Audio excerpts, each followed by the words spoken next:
is open, Matt. I mean, you got to slam it, no? You can play the Ashe into it, but Renata's off the board. Like, how much does that actually take down Kalista's power? As that Nidalee could easily be the first pick still. I think that's a good call, Raafaa. It's a really big pick for Shun and JDG. And so that's the gambit that JDG played. They gave away, at least left up the Kalista and said, all right, you're going to take Nidalee or this? You're going to stick to the game plan of first pick Nidalee. Now Kalista's on the board. And that's, again, like for Peyz, this is one of Peyz's best champions. When it was the Thality Kalista, he dropped a 28 bomb at MSI playing this one. I am really surprised that we end up seeing that pick be left up. And I think for JDG, are they going to drop it again? I'd just be shocked if they drop it again. Something that we don't. Maybe they do not believe necessarily that much in the power of Kalista if there are other options that could counter it. But JDG really cycling through all their options before they confirm. I mean, they're flashing what would be the trade is if they take Kalista for themselves. Yeah, they are like Ashe Nico. They're very aware.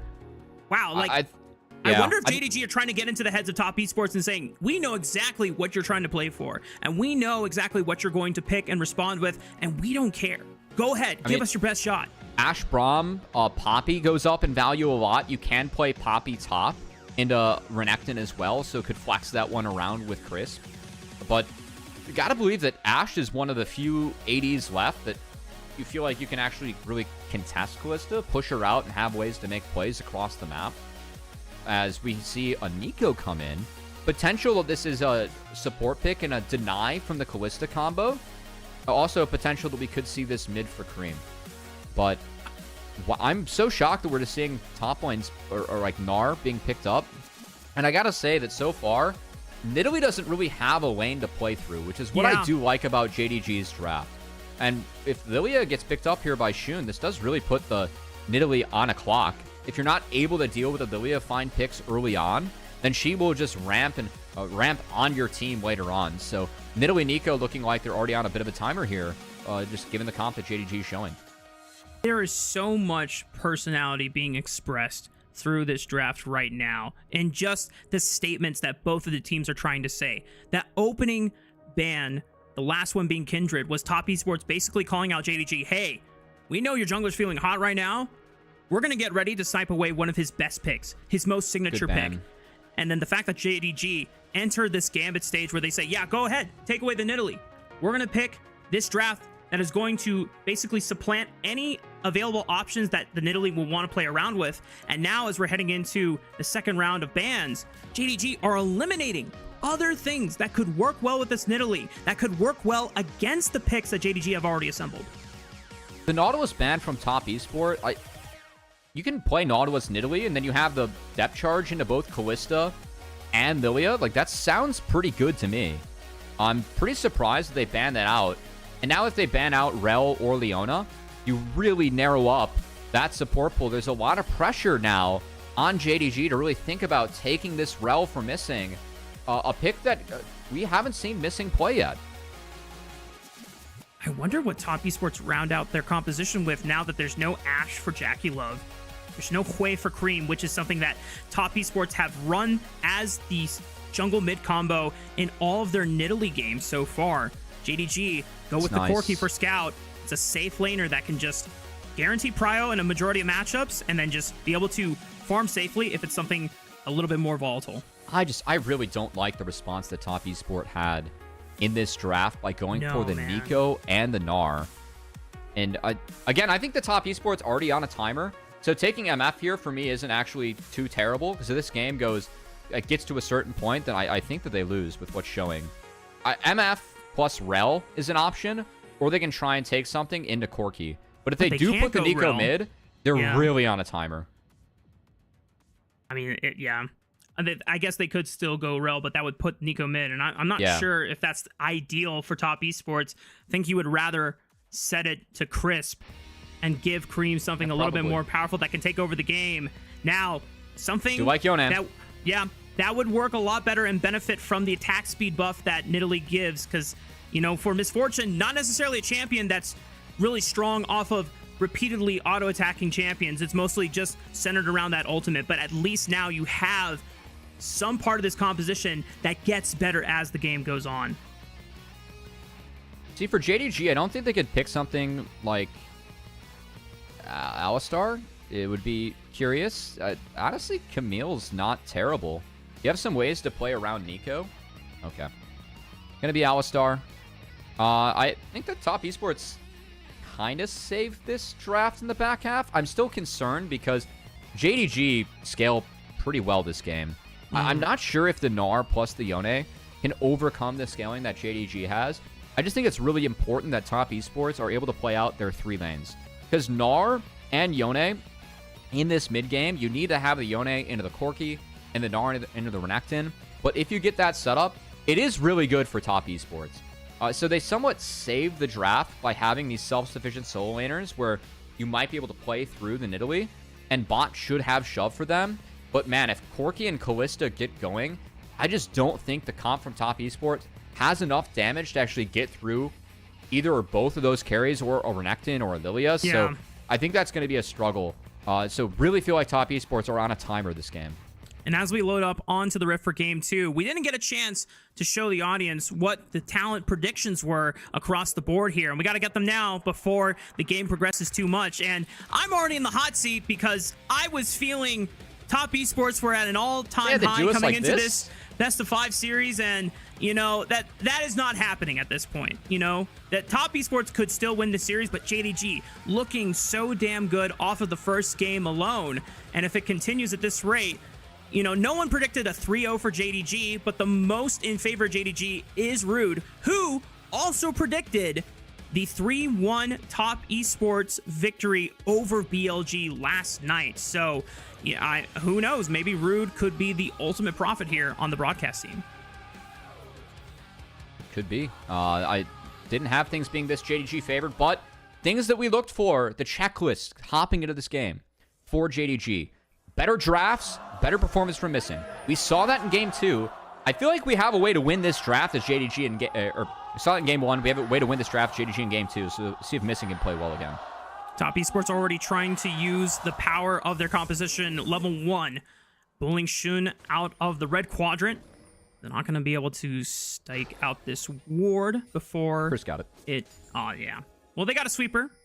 Nice for Top Esports. And now it's completely covered in darkness for JDG on their own red quadrant. 369 is going to drop a ward here to try and see any lane swaps that might come out from JDG. But with both of these top laners, I feel like it would be not ideal to I send... think you want standard lanes as top. Yeah. Yeah. Like, the Gnar can get pushed around by Renekton a little bit early, but I do think you want this MF Nico 2v2 into the Kalista Alistar, and that's what top are trying to figure out now. Okay, they saw the bot lane on the ward that Peyz is going to kill, and they're going to go get the 2v2 1v1 lanes that Top Esports wants. Yep. Ideal for Top Esports since they have the range support into the melee support Alistar matchup. Yeah. So Top Esports should be able to get the push here. I'm curious now, as you pointed out, and we've seen this matchup over and over again between Nidalee and Lilia. Early on in the game, Nidalee does have the advantage. If you get push in your lanes, if you invade with a collapsing support, a collapsing mid laner, Lilia suffers. But the Lilia is unchecked and is allowed to scale and farm up with no oppression whatsoever. Lilia just pretty much out-damages Nidalee in team fights. The utility is pretty much matched, if not outmatched, because you can have a massive team fight engage with the Lilting Lullaby. And the only thing that Nidalee becomes useful later on, not necessarily in reliable damage, but in just terms of vision with traps and just being able to be a glorified support kitten. Yeah, I think that kind of going off of what you said, Raafaa, it makes the early game for Top Esports just really important that they're able to get something, anything going for themselves. And I think that the level 6 of the Nico, the Yone, the Nidalee, they have to do something with that spike to pop the Lilia in these fights so that she is not allowed to ramp throughout the fight. Because if Lilia is not dealt with, then we've seen what she can do. Top Esports already trying to take advantage of this window. Kanavi skipped the last 2 camps of his blue side jungle to try to get the invade and look for Shun.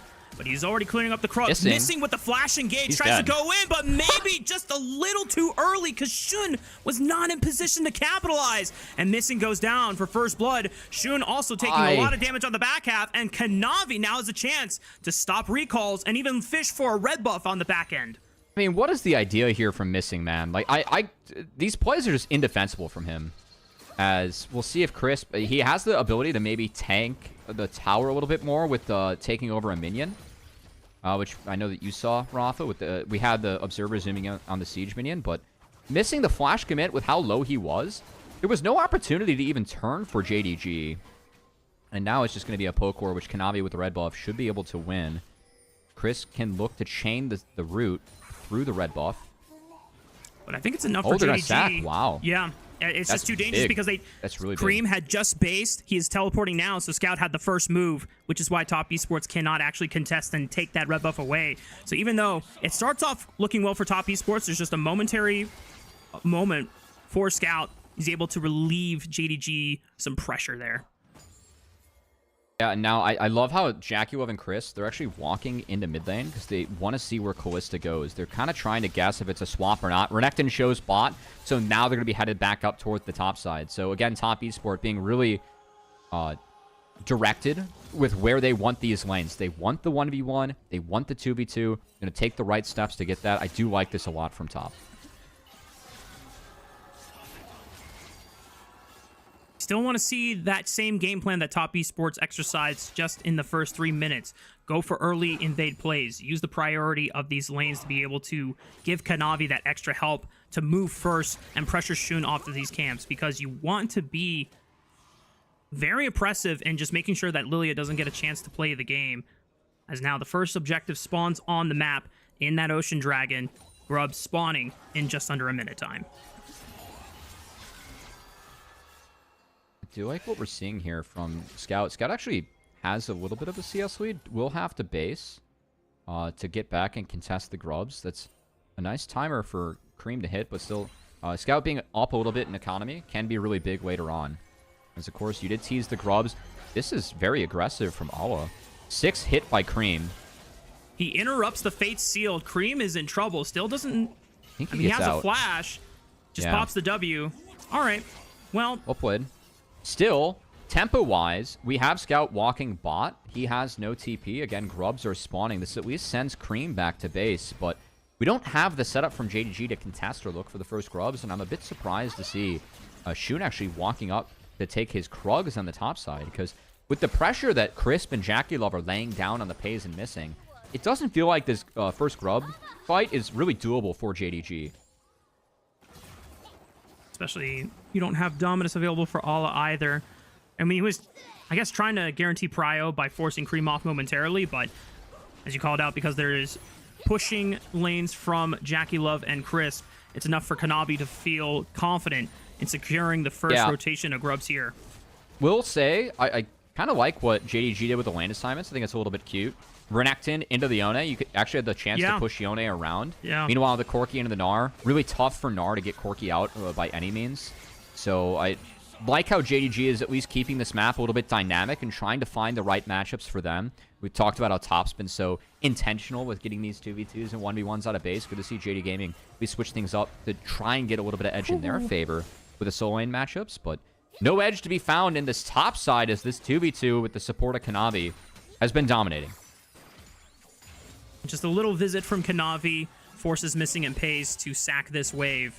No teleport for an AD carry, meaning that he's going to have to take the long way back to one of these lanes. Looks like they're going to send the duo lane to mid. Meanwhile, 369 is in trouble. Ooh, tries to hop on top of Scout. The Swirling Sea didn't connect. Oh, that surely would have been a kill, but 369 barely escapes. Let's have that empowered TP to get back to Flash burned from Scout, so something that Top might be able to punish big that he was able to get out. And even though 369 has to sack this wave on the bot side of the map, it's not enough for JDG to feel confident to take this dragon. As we look at the replay, you'll see misses the hop, but the Swirling Seed does not hit. It hit the turret. There is a little bit of a bounce, but being behind it, 369 was able to avoid that explosion from the swirling seed and does survive. So nice that the Gnar is able to get out. And because of that, resets were forced. The top esports now get the solo lane matchups that they want, with the Yone into the Corki and the Gnar into the Renekton. So curious if JD Gaming continues to try and play around with that, as I do think that the Corki into the Gnar is a better setup for them than having the Corki into the Yone. Right now, top esports, with the ideal lane assignment, they're going to try to fish for an opportunity where they can get push on both bot and mid wave. That would give them the opening to look for the first dragon of the game, because it's another 2 minutes before the second rotation to Grubs. And if they can at least get the dragon well before that timer, then you'll still have time to base, get some item spikes clocked in, and then look for the setup on that Grub rotation again. Doesn't look like it's going to be the case anytime soon.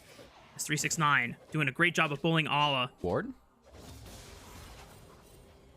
All right, no shows bait. Up.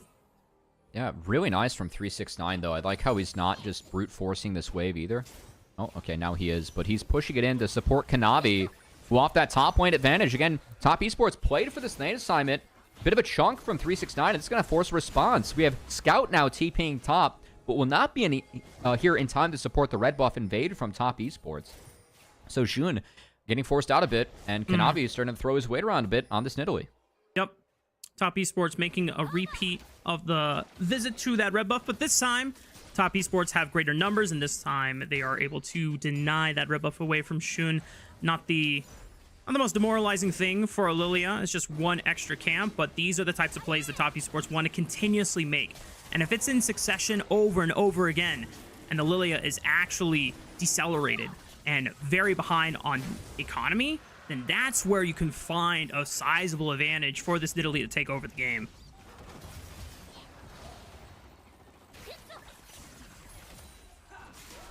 Kanavi going to continue to go through his own camps after taking that first dragon and make his way up towards the second Grubs. And that's where we're going to have to see if JDG can test or not, because 6 Grubs does feel like a win con, especially for teams at this level. Especially when you've got both Gnar and Yone as your solo laners. Both can be very adept at taking down these turrets uncontested. Exactly. 369 goes Mega now.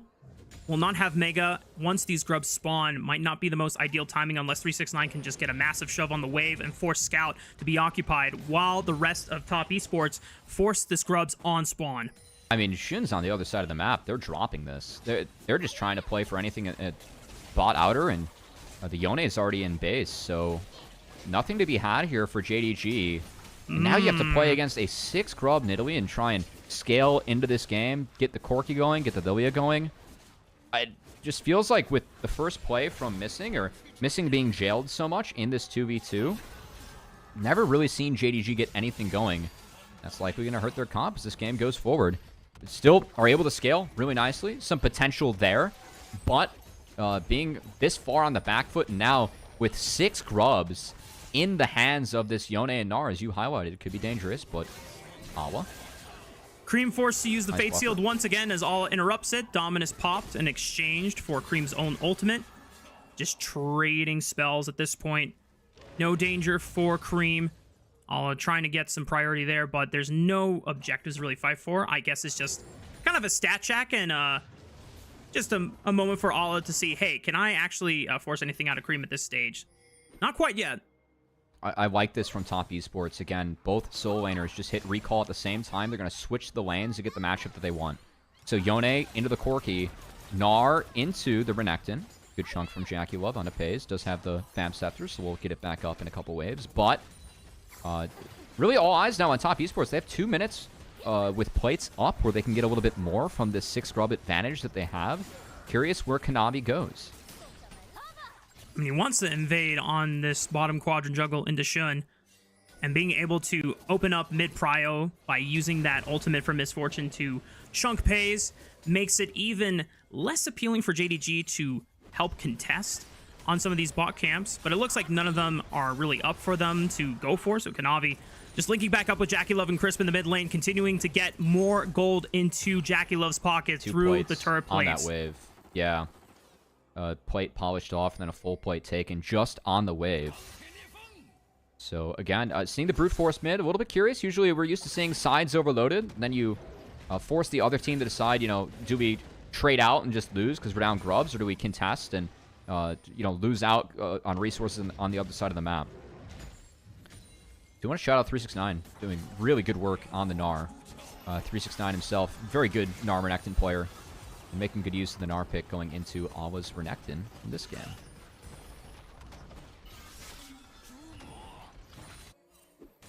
So a lot of plates that went over to top esports, Raafaa. All right, by the non-response to that direct question, I think that we lost internet again, unfortunately, by Raafaa. That said, we're going to dive back into this game where we're at, missing, potentially looking to get involved on the bot side, but nicely scouted out by both Crisp and Kanavi. As Scout still under siege, the top lane. Plates are about to fall, but while plates were up with the 6 grub advantage top esport had, almost a 3k gold advantage early on in this one.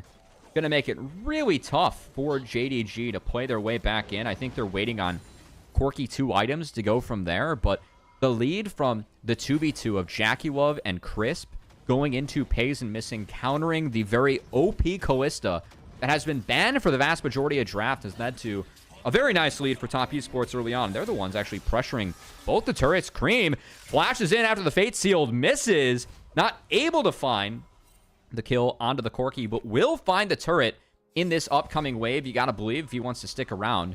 Instead, will not. Scout has the TP to try and answer back, which he will do. But okay look from Creme. Did get the flash off the Corki, which is something that top esports can look at moving forward. Speaking of looking at things moving forward, we have a dragon that just spawned and grubs spawning here. Or grubs. Rift Herald spawning here very shortly. So more objectives on the map. Potential for interaction from both our teams. Something that has been missing so far. Bullet time comes in from JackeyLove to chunk out Peyz. And with 6 grubs, that mid outer is going to be under threat. All 3 outer turrets under threat here by the 6 grubbed up top esports. Mid, the first one to fall. 369 sitting aside on the bot lane. With the Gnar at this point of the game is not really able to be pushed around by Awa. Will knock down that turret himself. And now the last one standing is top. Creme on this Yone has that Blade of the Ruined King finish. So it will be even harder to move out of the lane. We've all seen what Yone can do when this item gets completed. So JDG looking to shift their way up here. Maybe contest their last outer turret, which is under threat. Creme going to quickly snap back. Does step out of the Swirling Seed, but actually a good trade from JDG. Again, down 6 grubs, down a lot of pressure early.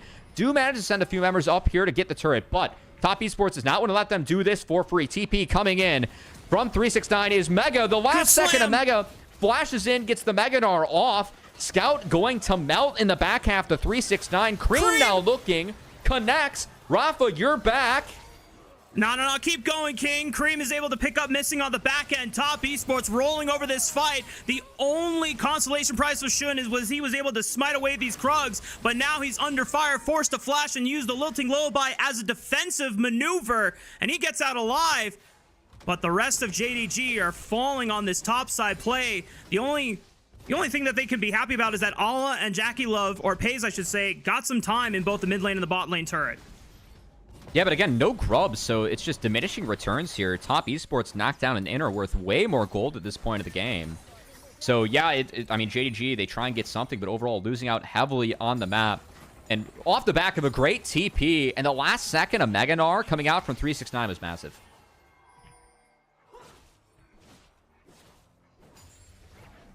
I'm gonna take a watch back at that replay, and now I get to see it since, once again, my internet cut out. Not sure why. As we get a chance to see 369 TP immediately and look for this play. Again, Peyz just wasn't able to be involved. 369, last second of Mega, connected with a Mega Gnar. That wasn't enough to help clean up 2 members of JDG. And of course, that flash now missing from Shun. That's going to make this second Dragon of the game. Dragon has been delayed in terms of the takes, as the grubs were the focus of top esports, and rightfully so. And now second Dragon impossible for JDG to contest. So this will go over to the hands of top esports. 6 grubs, 2 dragons. This is a better start for top esports versus the game 1 fiasco that came out, I was a little concerned that Top Esports wanted to run back an early game driven composition after the first one did not go their way. But this time around, whatever happened in the back room, a good pep talk from the coaches or just a good motivational speech from one of the players, whatever happened, Top Esports are back in shape.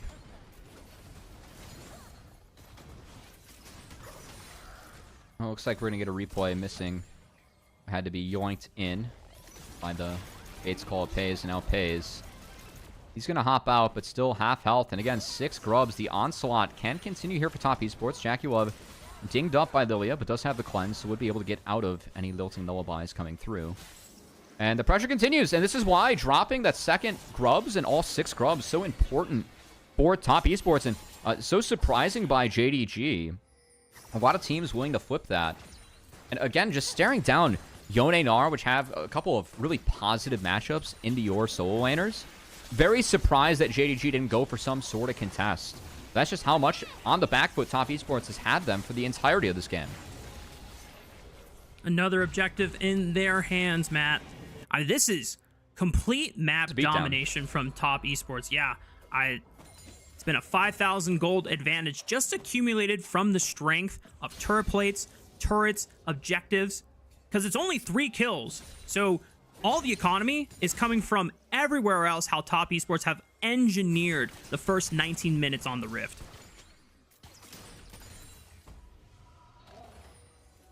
And JDG, they're going to have to engineer somehow another 20 minutes on the Rift, too, if they want to really get themselves back in this one. The 2-item spike not in yet for Corki, not in yet for Lilia. 2 to 3 plus items is what they're looking for, and then looking to avoid a big Pop Blossom, a big Mega Gnar, a big Fate Sealed from Yone, all of which could seal the fate of JDG in this game, too. Yeah.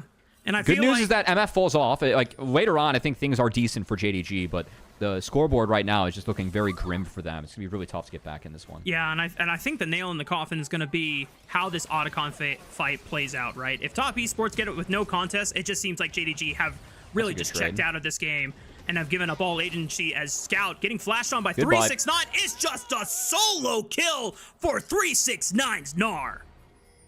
369 is a beast of a player. His Gnar is a beast of a champion, and he's been a beast in this one. He's going to fall to Awa, who did TPN. Peyz in trouble, though. Mid-fight, Peyz already pulling back, missing with the Fate's Call, gets his support out of danger. JackeyLove still on the hunt.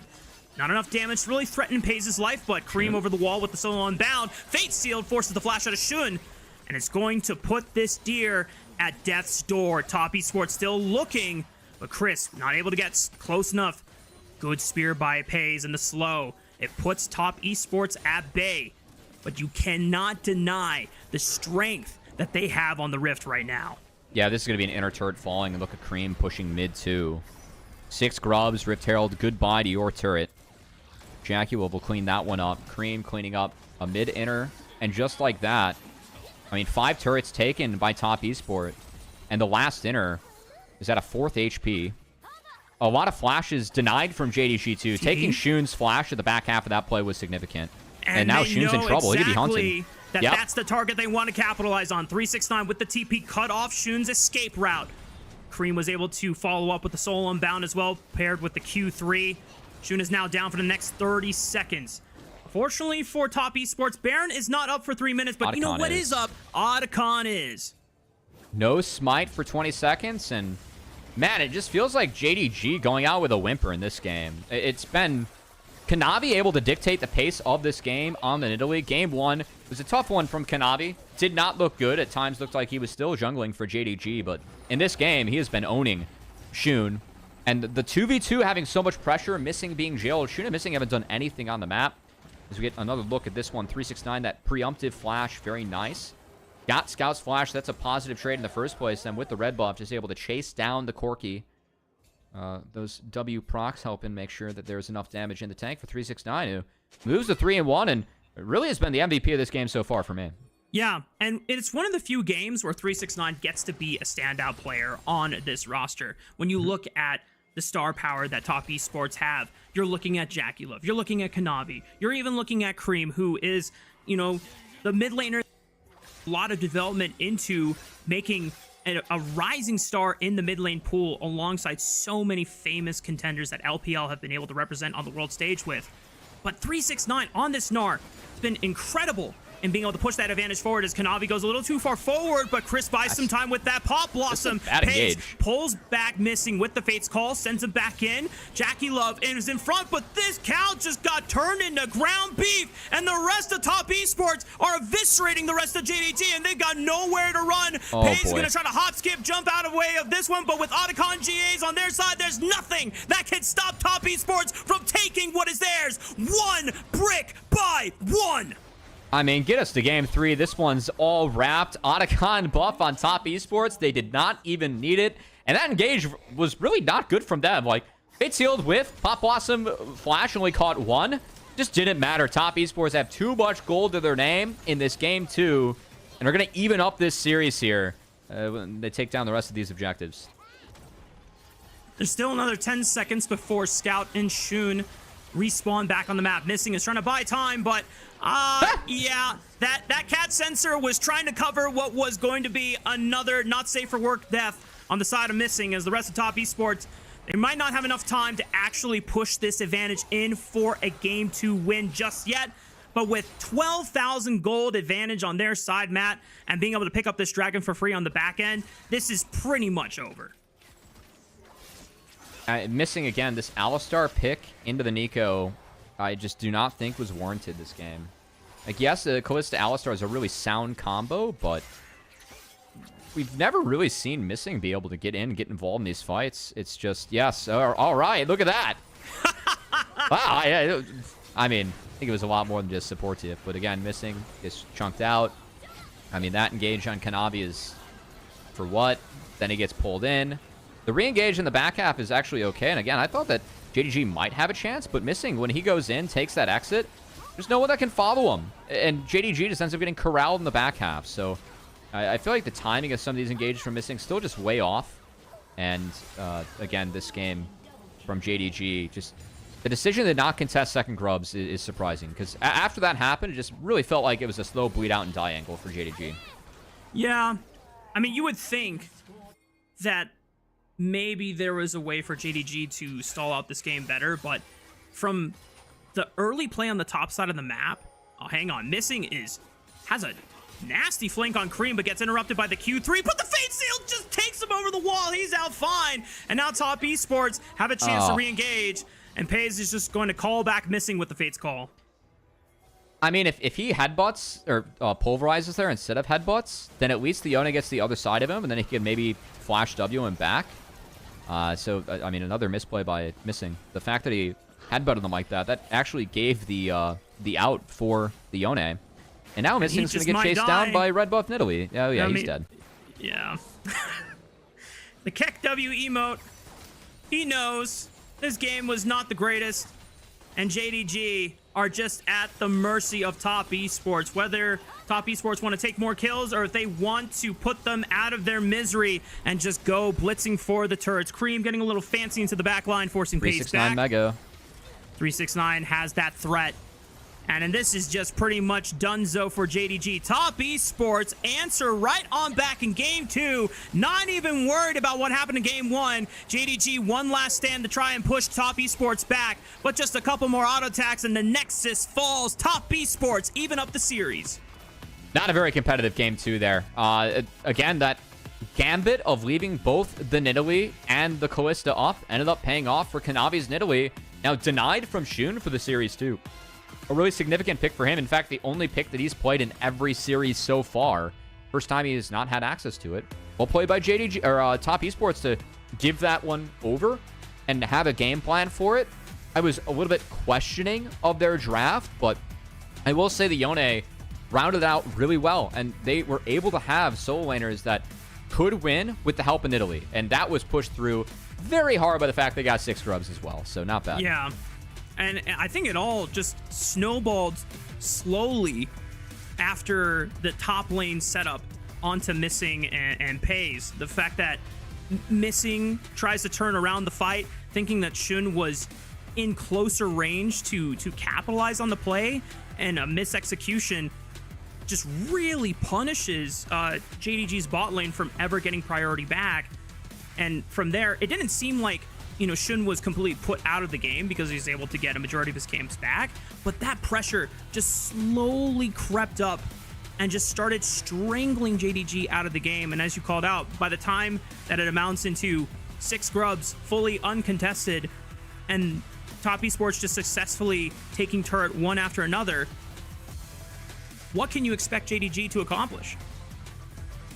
I'm not sure. As we just had Choco take an exit in your room. The door. Oh, I think he's actually back. Oh, he is? Okay. Yeah. Well. oh, yeah. What's moving the door? Oh my God. Come up. Come up. Oh. He'll get back on the bed. He's there. He is. Yeah. He's done being shy. I think he had to take a bathroom break outside. So. Okay, buddy. Look at him. Choco, you just missed out JDG getting completely curb stomped.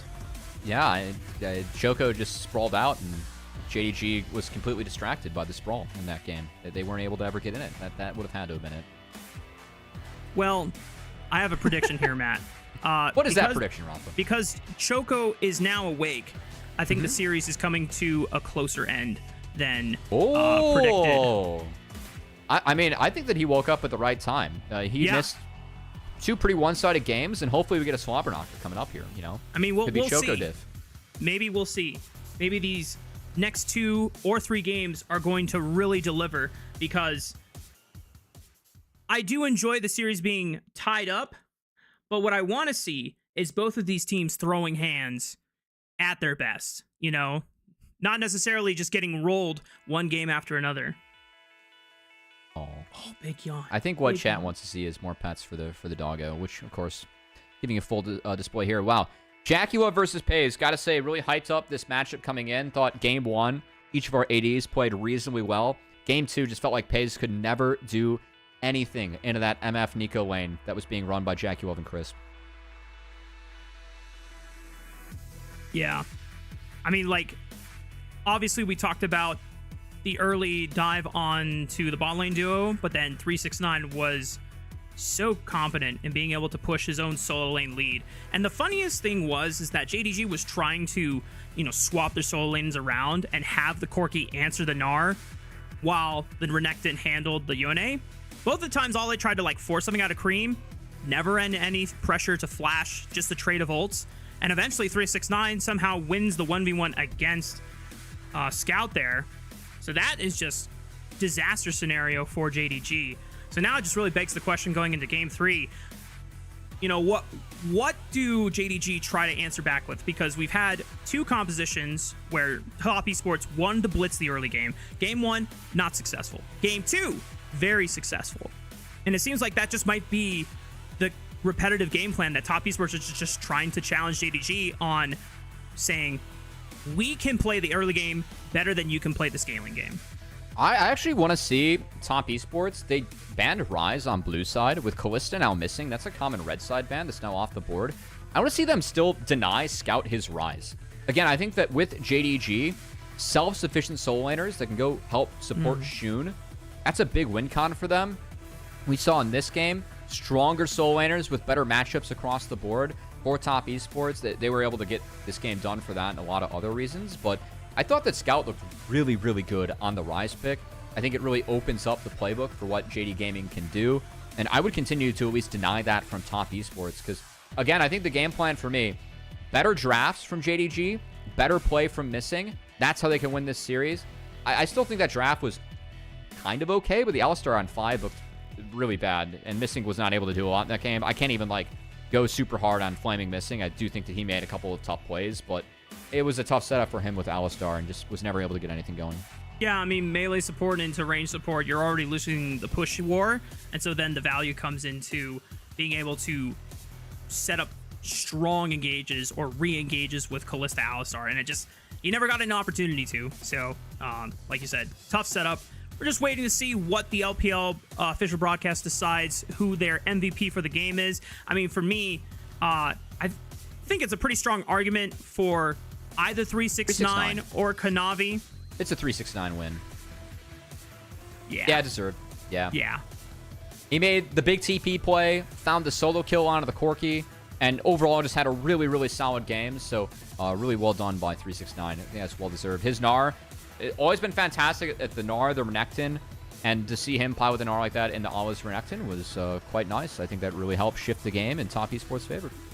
And you know, this is now the third time I've seen 369 be super clutch on this Gnar pick in a best of 5 throughout this playoffs. We saw it against NIP. We saw it against, I want to say, was it the BLG series as well? Yeah. Both times.